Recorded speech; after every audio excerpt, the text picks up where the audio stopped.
Hello, everyone out there who gives a damn about this. My friend Evan told me to read the Mistborn series, and he wanted to know what my reactions are to it, so I'm going to start reading this chapter by chapter or whatever, and you can see my reactions on camera. So if you like Mistborn and you want to see someone who's never experienced it go through it for the first time, good for you. You might get a kick out of these. And if you don't care for Mistborn or whatever, well, maybe you'll like it through watching videos.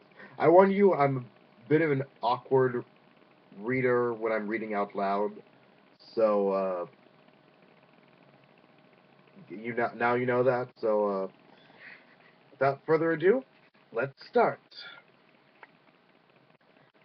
Sometimes I worry that I am not the hero everyone thinks I am. The philosophers assure me that this is the time that the signs have been met, but I still wonder if they have the wrong man. So many people depend on me. They say I will hold the future of the entire world in my arms.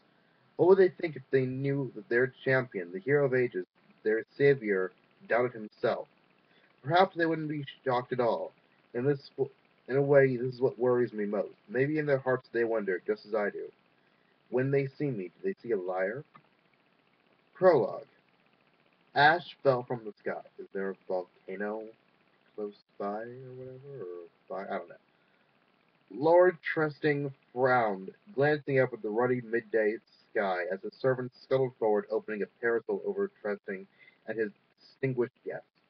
Ash Falls weren't that uncommon in the Final Empire. Why is it called the Final Empire? That seems like something you'd call a last letter.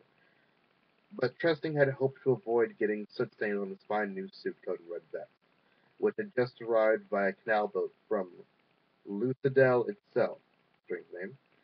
Then he's fancy, so strange name, the norm. Fortunately, there wasn't much wind. The parasol would likely be effective. Trusting stood with his guest on a small hilltop patio that overlooked the field. Hundreds of people in brown smocks worked in the falling ash, caring for the crops. There was a sluggishness to their efforts, but of course that was the way of the ska. What the hell's that? I'm guessing that's the peasants. The peasants were an indolent, unproductive lot. Uh, they didn't complain, of course. They knew better than that. Instead, they simply worked with bowed heads, moving about their work with quiet apathy. The passing whip of the taskmaster would force them into dedicated motion for a few moments, but as soon as the taskmaster passed, they would return to their languor. Trusting turned to the man standing beside him on the hill. One would think, Trusting noted, that 1,000 years of working in the fields would have bred them to be a little more effective at it. The obligator turned, raising an eyebrow, the motion done as if to highlight his most distinctive feature, the intricate tattoos that laced the skin around his eyes. The tattoos were enormous, reaching all the way across his brow and up the sides of his nose. This was a full freeland, a very important obligator indeed. Trusting had his own personal obligators back at the manor, but they were only minor functionaries with barely a few marks around their eyes. This man had arrived from Luthadel with the same canal boat that had brought Trusting's new suit. You should see City Ska, Trusting, the alligator said, turning back to watch the Ska workers. These are actually quite diligent compared to those inside Luthadel. You have more direct control over your Ska here. How many would you say you lose a month? Oh, a half a dozen or so, Trusting said. Some to beating, some to exhaustion. Runaways? Never, Trusting said. When I first inherited this land from my father, I had a few runaways, but I executed their families. The rest quickly lost heart. I've never understood men who have trouble with their ska. I find the creatures easy to control if you show a properly firm hand. They're not dogs, other well, nobility, so they don't give a shit. The obligator nodded, standing quietly in his gray robes. He seemed pleased, which was a good thing. The ska weren't actually Trusting's property. Like all ska, they belonged to the Lord Ruler. Trusting only leased the workers from his god. So there's a god that I guess you pray to and they lease workers to you. That's kind of cool. I wish I could do that. Much in the same way he paid for services of his obligators. His is with the capital H, so implying divinity. The alligator looked down, checking his pocket watch, and then glanced up at the sun. Despite the asphalt, the sun was bright this day. shining a brilliant crimson red behind the smoky blackness of the upper sky. Trusting removed a handkerchief and wiped his brow, thankful for the parasol's shade against the midday heat. Very well, Trusting, the obligator said. I will carry your proposal to Lord Venture, as requested. He will have a favorable report from me on your operations here. Trusting held in a sigh of relief. An obligator was required to witness any contact or business deal between noblemen. True, even a lowly obligator like the one Trusting employed could serve as such witnesses, but it meant so much more to impress Raft Venture's own obligator. The obligator turned toward him. I will leave back down the canal this afternoon. So soon? Trusting said. Wouldn't you care to stay for supper? No, the obligator replied. There is another matter I do wish to discuss with you. I came not only at the behest of Lord Venture, but to look in on some of the matters for the canton of Inquisition. No, of, for the canton of Inquisition. Rumors say that you like to dally with your ska women. Hmm. Trusting felt a chill. The alligator smiled. He likely meant for it to be disarming, but Trusting only found it eerie. Don't worry yourself, Trusting, the alligator said. If there had been any real worries about your actions, a Steel Inquisitor would have been sent here in my place. So I wonder what kind of other Inquisitors they have. So they have Steel Inquisitors and other Inquisitors, whatever. Uh, Trusting nodded slowly. Inquisitor. He'd never seen one of the inhuman creatures, but he had heard stories. I want to hear stories. I have been satisfied regarding your action with the Scotland, the alligator said, looking back over the fields. What I have seen and heard here indicate that you always clean up your messes. Imagine yourself efficient, productive, to go far in Luthadel. A few more years of work, some inspired mercantile deals, and who knows? The alligator turned away, and Trusting found himself smiling. It wasn't a promise or even an endorsement. For the most part, obligators were more bureaucrats and witnesses than they were high priests. But to hear such praise from one of the own, from one of the Lord Ruler's own servants, Trusting knew that some nobility considered the obligators to be unsettling. Some men even considered them a bother. But at that moment, Trusting could have kissed his distinguished guest. I guess he's that happy. Trusting turned back toward the sky, who worked quietly beneath the bloody sun, and blazy flakes of ash. Trusting had always been a country nobleman, living on his plantation, dreaming of perhaps moving into Luthadel itself. He had heard of the balls and the parties, the glamour and the intrigue, and it excited him to no end. I'll have to celebrate tonight, he thought. There was that young girl of in the 14th hovel that he'd been watching for some time. Gonna get on with some young girl, huh? Or how young she is. I'd hope she's not any older than like 14, 15, even, but even then that's kind of, once again, it's the nobility, it's probably old times, so people gonna rape what they're gonna rape. He smiled again. A few more years of work, the obligator had said, but could Trusting perhaps speed that up if he worked a little harder? His Skald population had been growing lately. Perhaps if he pushed them a bit more, he could bring in an extra harvest this summer and fulfill his contract with Lord Venture in extra measure. Trusting nodded as he watched the crowd of lazy Ska, some working with their hoes, others on hands and knees, pushing the ash away from the fledgling crops. They didn't complain, they didn't hope, they barely dared to think. That was the way it should be, for they were Ska. They were Trusting froze as one of the Ska looked up. The man met Trusting's eyes, a spark, no, a fire, of defiance showing in his expression. Trusting had never seen anything like it. Not in the face of a Ska. Trusting stepped backward reflexively, a chill running through him as the strange, straight-backed Ska held his eyes, and smiled. Trusting looked away. Curdon, he snapped. The burly taskmaster rushed up the incline. Yes, my lord? Trusting turned, pointing at. He frowned. Where'd that Ska been standing? Working with their heads bowed, bodies stained by soot and sweat. They were so hard to tell apart. Wow, black people. Trusting paused, searching. He thought he knew the place, an empty spot where nobody now stood. But no, that couldn't be. The man couldn't disappear from the group so quickly. Where would he have gone? He must be in there somewhere, working with his head properly bowed. Still, his moment of apparent defiance was inexcusable. "My lord?" Curdon asked again. The alligator stood at the side, watching curiously. It would not be wise to let the man know one of the Ska had acted so brazenly. "Work the Ska in that southern section a little harder," Tressing ordered, pointing. "I see them being sluggish, even for Ska. Beat a few of them." Curdon shrugged but nodded. It wasn't much of a reason for a beating, but he didn't need much of a reason to give the workers a beating. They were, after all, only Ska. Okay, now we switch perspective to someone else.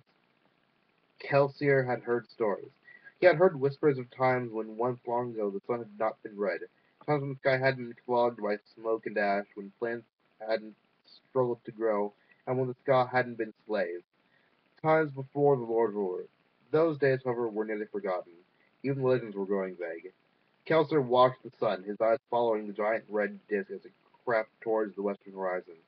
He stood quietly for a long moment, alone in the empty fields. The day's work was done. The Ska had been herded back to their hovels. Soon the mist would come. Eventually, Kelsier sighed, then turned to pick his way across the furrows and pathways, leaving between large heaps of ash. He avoided stepping on the plants, though he wasn't sure why he bothered. Crops hardly seemed worth the effort. Wan, W-A-N, pick one. Okay. One with whittled brown leaves, the plants seemed as depressed as the people who tended to them. The Ska hovels loomed in the waning light. Already, Kelsier could see the mist beginning to form, clouding the air and giving the mound-like buildings a surreal, intangible look. The hovels stood unguarded. There was no need for watchers, for no Ska would ever venture outside when night arrived. Their fear of the mist was far too strong. "I'll have to cure them of that someday," Kelsier thought as he approached one of the larger buildings. But all things in their own time. He pulled open the door and slipped inside. Conversation stopped immediately. Kelsier closed the door, then turned with a smile to confront the room of about 30 Ska. A fire pit burned weakly at the center, and the large cauldron beside it was filled with vegetable-dappled water. The beginnings of an evening meal. The soup would be bland, of course. Still, the smell was enticing. "Good evening, everyone," Kelsier said with a smile, resting his pack beside his feet, leaning against the door. "How was your day?" His words broke the silence, and the women returned to their dinner preparations. A group of men sitting at a crude table, however, continued to regard Kelsier with dissatisfied expressions. "Our day was filled with work, traveler," said Tepper, one of the Ska elders. "Something you managed to avoid." "Field work hasn't ever really suited me," Kelsier said. "It's far too hard on my delicate skin." He smiled, holding up hands and arms that were lined with layers and layers of thin scars. They covered his skin, running lengthwise as if some beast had repeatedly raked its claws up and down his arms. Pepper snorted. He was young to be an elder, probably barely into his 40s. At most, he might be 5 years Kelsier's senior. However, the scrawny man held himself with the air of one who had to be in charge. "This is no time for levity," Tepper said sternly. "When we harbor a traveler, we expect him to behave himself and avoid suspicion. When you ducked away from the fields this morning, you could have earned a whipping for the men around you."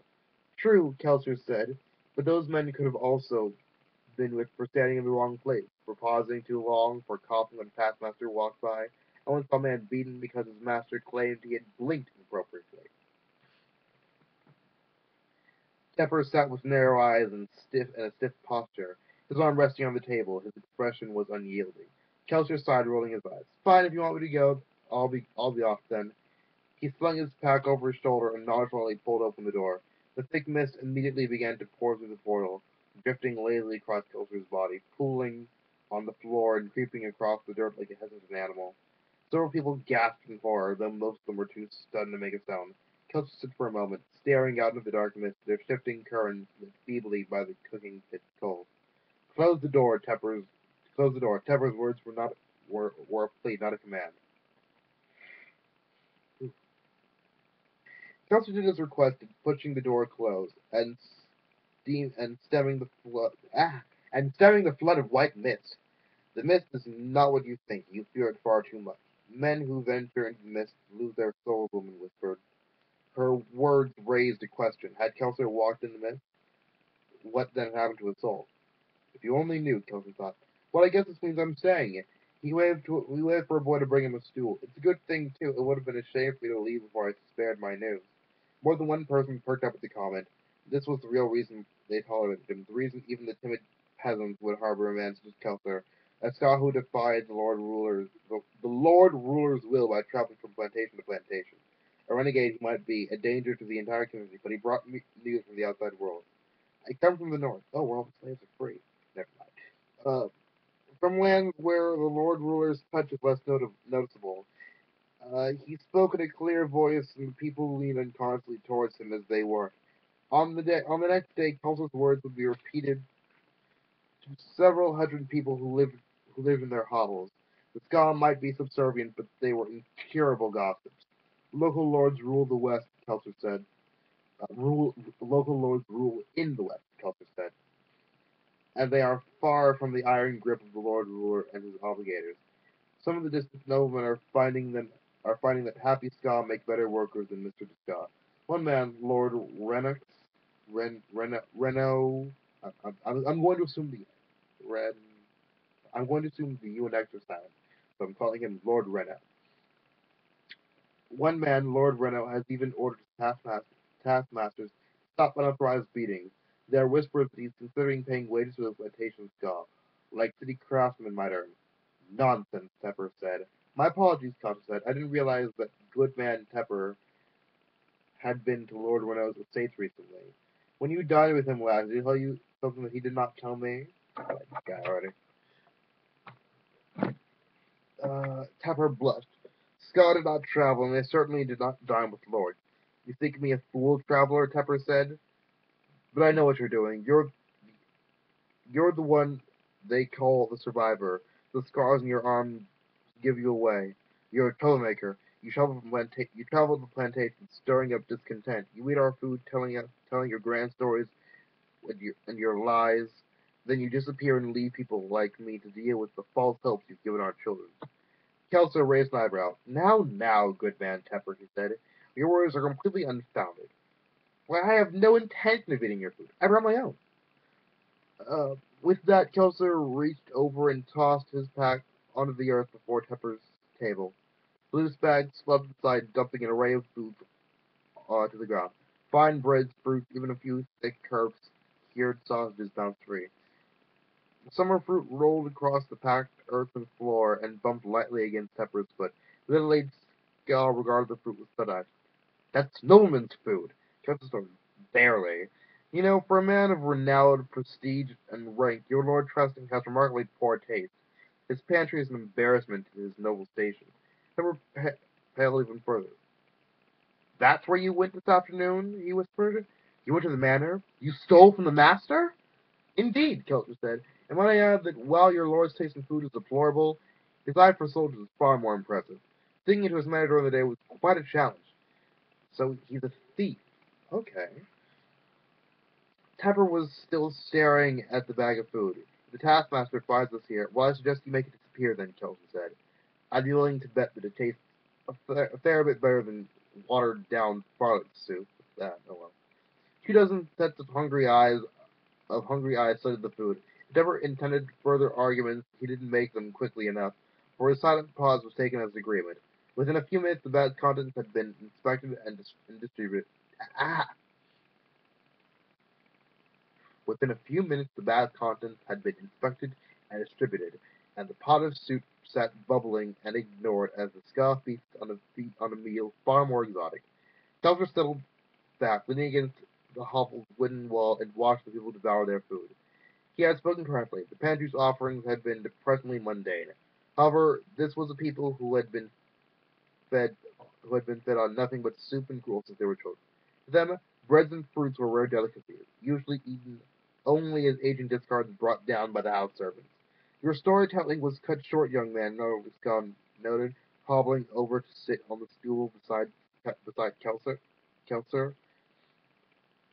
Oh, I suspect there will be time for more later, Kelser said. Once all evidence of my thievery has been properly devoured. Do you want any of it? No need, the old man said. The last time I tried Lord's food, I had stomach pains for 3 days. New tastes are like new ideas, young man. The older you get, the more difficult they are for you to stomach. Counselor paused. The old man was hardly an imposing sight. His leathered skin and bald scalp made him look more frail than they did wise. Yet he had to be stronger than he looked. Few plantation scholars lived to such ages. Many lords didn't allow utterly to remain at home from daily work, and the frequent beatings that made up a scholar's life took a terrible toll on the elder. What was your name again? Kilser asked. Menace. Mennis. Okay, yeah, Menace.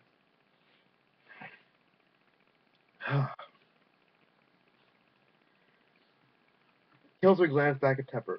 So, good man Menace. Tell me something. Why do you let him lead? When you get to be Menace shrugged. When you get to be my age, you have to be careful with where you waste your energy. Some battles aren't worth fighting. This was an implication in There was an implication in Menace's eyes.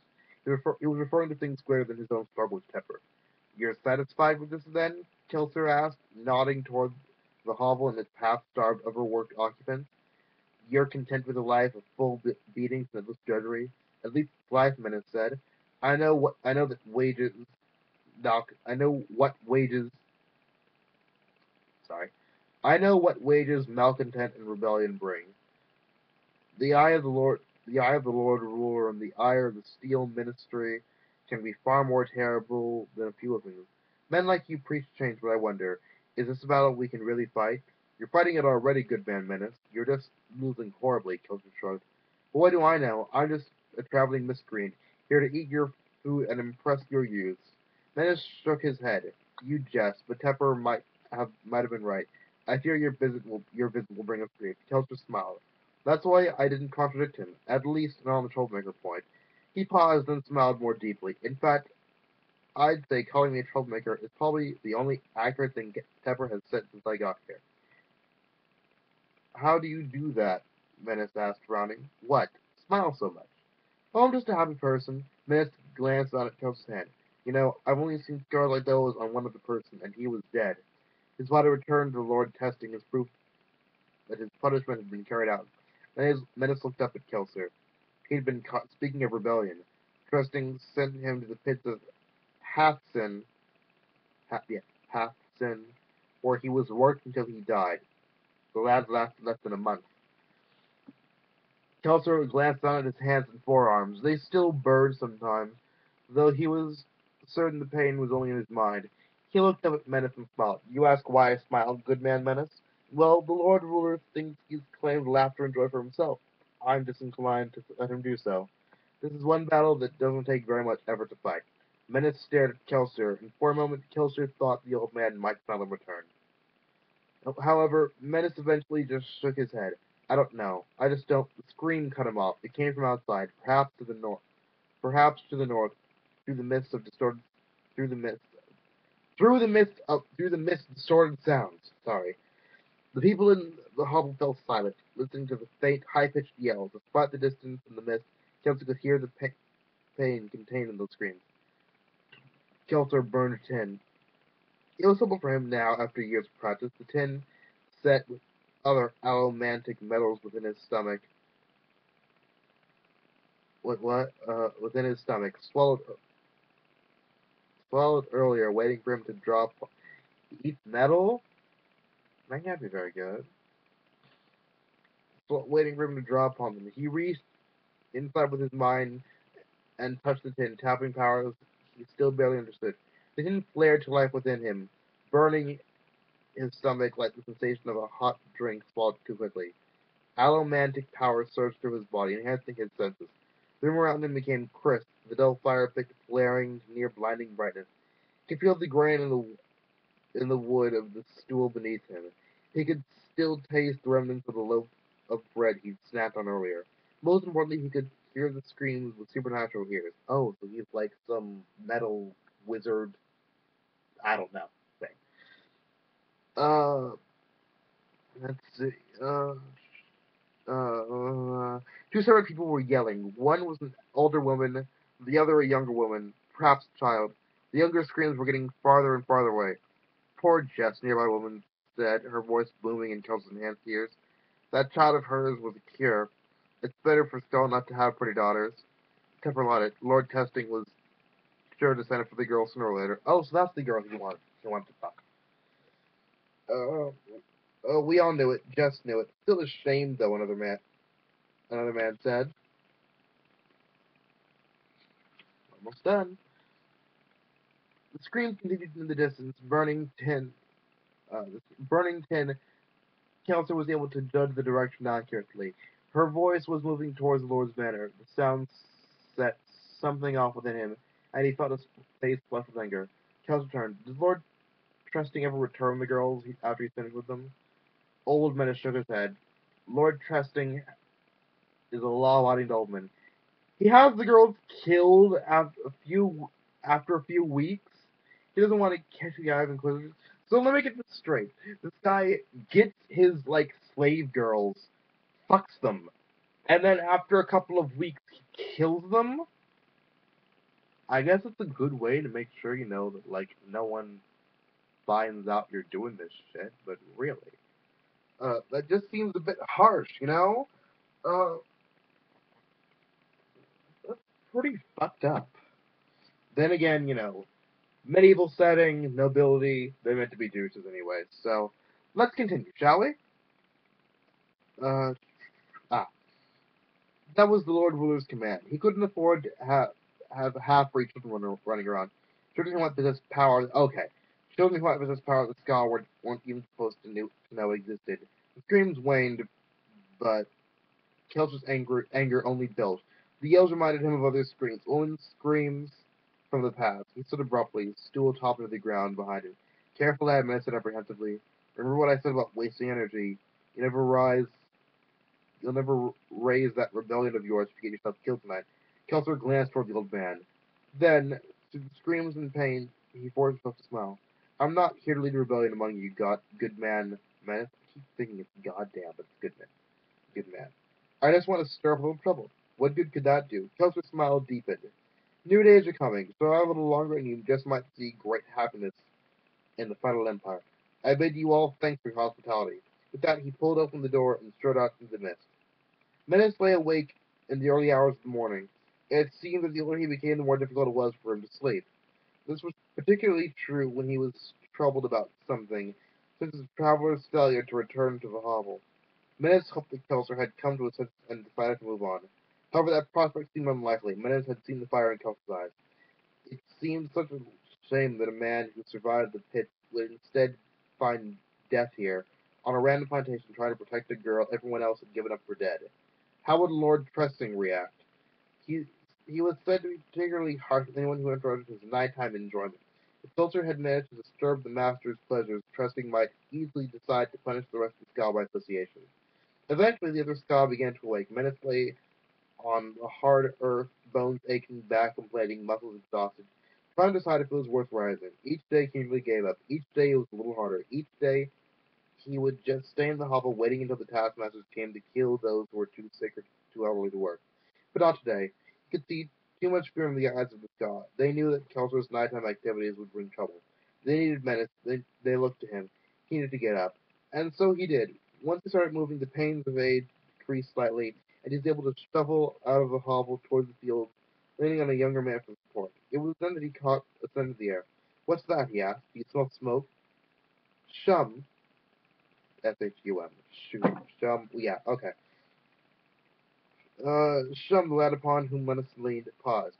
The last remnants of the night's mist had burned away, and the red sun was rising behind the sky, the usual haze of blackish clouds. I always smell smoke lately, Shum said. The ash mounts are violent this year. No, Menace said, feeling increasingly apprehensive. This is different. He turned to the north, toward where a group of Ska were gathering. He let go of Shum, shuffling toward the group, feet kicking up dust and ash as he moved. At the center of the group of people, he found Jess, her daughter, the one they all assumed had been taken by Lord Trusting, stood beside her. The young girl's eyes were red from lack of sleep, but she appeared unharmed. She came back not long after they took her, the woman was complaining. She came and pounded on the door, crying in the mist. Glenn was sure it was just a mist wraith, like a ring wraith. impersonating her, but I had to let her in. I don't care what he says. I'm not giving her up. I brought her out in the sunlight, and she didn't disappear. That proves she's not a mist wraith. Menace stumbled from from the growing crowd. Did none of them see it? No taskmaster. Sorry. No taskmasters came to break up the group. No soldiers came to make the morning population count. Something was very wrong. Menace continued to the north, moving frantically towards the manor house. By the time he arrived, the others noticed a twisting line of smoke that was just barely visible in the morning light. Menace wasn't the first to arrive at the edge of the short hilltop, but the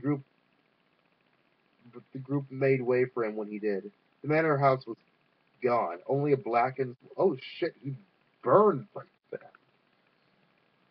Father Lord Ruler, Menace whispered. What happened here? He killed them all. Menace turned. The speaker was Jess's girl. She stood looking down at the fallen house, a satisfied expression on her youthful face. They were dead when he brought me out, she said. All of them. The soldiers, the taskmasters, the Lord, dead. Even Lord Trusting and his obligators. The master had left me, going to investigate when the noises began. On the way out, I saw him lying in his own blood, stabbed into his chest. The man who saved me threw a torch in the building as we left. This man he had scars on his hands and arms reaching past the elbows. The girl nodded silently. What kind of demon was that man? One of the scum muttered uncomfortably. Miss Wraith, another whispered, apparently forgetting the Kelter had gone out during the day. Well, he did go out into the mist, Menace thought. And how did he accomplish a feat like this? Lord Trusting kept over 200 soldiers. Did Kelter have some hidden band of rebels, perhaps? Kelter's words from the night sounded in his ears. New days are coming. But what of us? Tepper asked, terrified. What will happen when the Lord Ruler hears of this? He'll think we did it. He'll send us to the pit, or maybe he'll just send his polos, odd word, slaughter us outright. Why would that troublemaker do something like this? Doesn't he understand the damage he's done? He understands, Menace said. He warned us, Tepper. He came to stir up trouble. But why? Because he knew we'd never rebel on our own, so he gave us no choice. Tepper paled. Lord Ruler, Menace thought. I can't do this. I can barely get up in the morning. I can't save this people. Shouldn't it be these people? Whatever. But what choice was there? Menace turned. Gather the people, Tepper. We must flee before word of this disaster reaches the Lord Ruler. Where will we go? The caves of the east, Menace said. Travelers say there are rebel ska hiding in them. Perhaps they'll take us in. Tepper paled further. But we'd have to travel for days. Spend nights in the mist. We can do that, Menace said, or we can stay here and die. Tepper froze for a moment, and Menace thought the shock of it all might have overwhelmed him. Eventually, however, the younger man scurried off to gather the others, as commanded. Menace sighed, looking up towards the trailing line of smoke, cursing the man quietly in his mind. New days indeed. Okay, so that was a pretty damn good prologue. I'm actually pretty kind of invested in this already. It's pretty good.